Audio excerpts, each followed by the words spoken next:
પટેલ। આજે આપણે બનાવીશું આદુ પાક।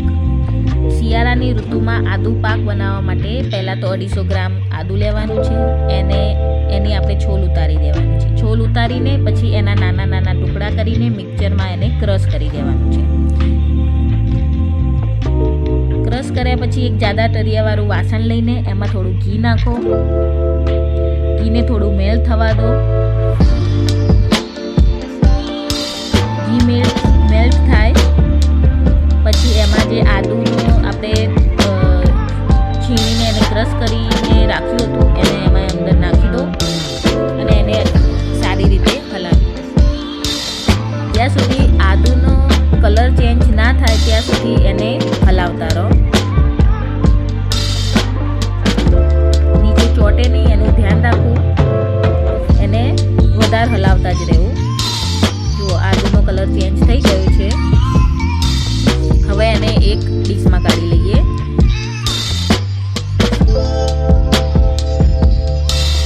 ડીશમાં કાઢીને હવે આપણે જે ભાખરીનો જાડો લોટ છે જેની આપણે ભાખરી બનાવીએ છીએ એ લોટ આપણે શેકવાનો છે અંદર। તો એમાં બી ઘી લઈને એ ભાખરીનો લોટ એમાં અંદર નાખીને એને શેકી દેવાનો છે।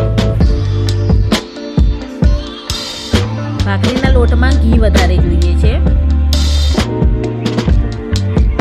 તો એમાં સારું એવું ઘી નાખીને એને લોટને શેકી દેવાનું છે। હજુ ઘી ઓછું છે તો એમાં હું હજુ વધારે ઘી નાખીશ। જેટલું ઘી વધારે હશે એટલું આદુ પાક બહુ જ મસ્ત બનશે। ઘી ઓછું છે તો એમાં હું થોડું ઘી નાખીશ।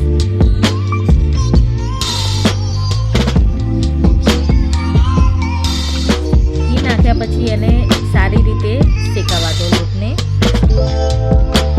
લોટ કાચો ના રહેવો જોઈએ, લોટ શેકાશે તો જ સારું લાગશે। લોટના સારી રીતે શેકાવા દો। જો લોટ શેકાઈ ગયો છે, એનો કલર બી ચેન્જ થઈ ગયો છે। લોટ શેકાશે ત્યારે એની સુગંધ આવશે તો આપણને ખબર પડી જશે એના ઉપરથી કે આપણો લોટ શેકાઈ ગયો છે। હવે લોટ શેકાઈ ગયો છે તો એને બી એક ડીશમાં કાઢી દો।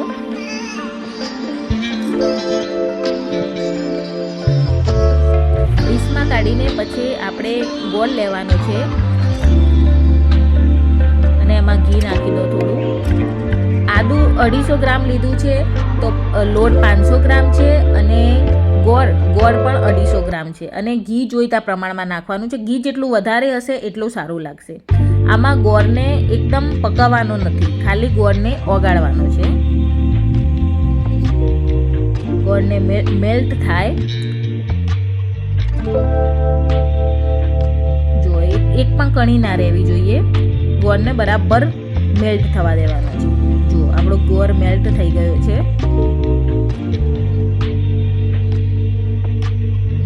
અને જો થોડી થોડી કણી હોય તો એને તવેતાથી ભાગી દેવાનું છે।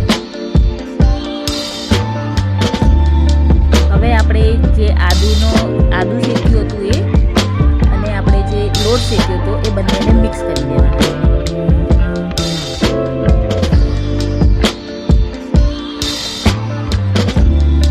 બંનેને મિક્સ કરીને સારી રીતે હલાવી દેવાનું છે।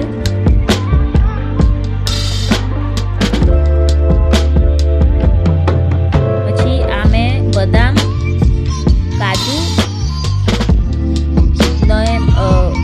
શેકીને એનો પાવડર બનાવીને અંદર નાખ્યો છે, કારણ કે આખું હોય તો બાળકોને ભાવે નહીં અને અંદર કણીઓ આવે તો મજા ના આવે। એના માટે ક્રશ કરીને નાખીએ તો અંદર મેલ્ટ થઈ જાય તો ખાવાની પણ મજા આવે। બસ એને હલાવી બધું મિક્સ કરી દેવાનું છે। આપણો આદુ પાક તૈયાર થઈ ગયો છે। હવે એક થાળીમાં લઈને એને સરસ રીતે પાથરી દેવાનું છે અને સુખડી બનાવીને એના જેમ આપણે ટીટા પાડી દેવાના છે।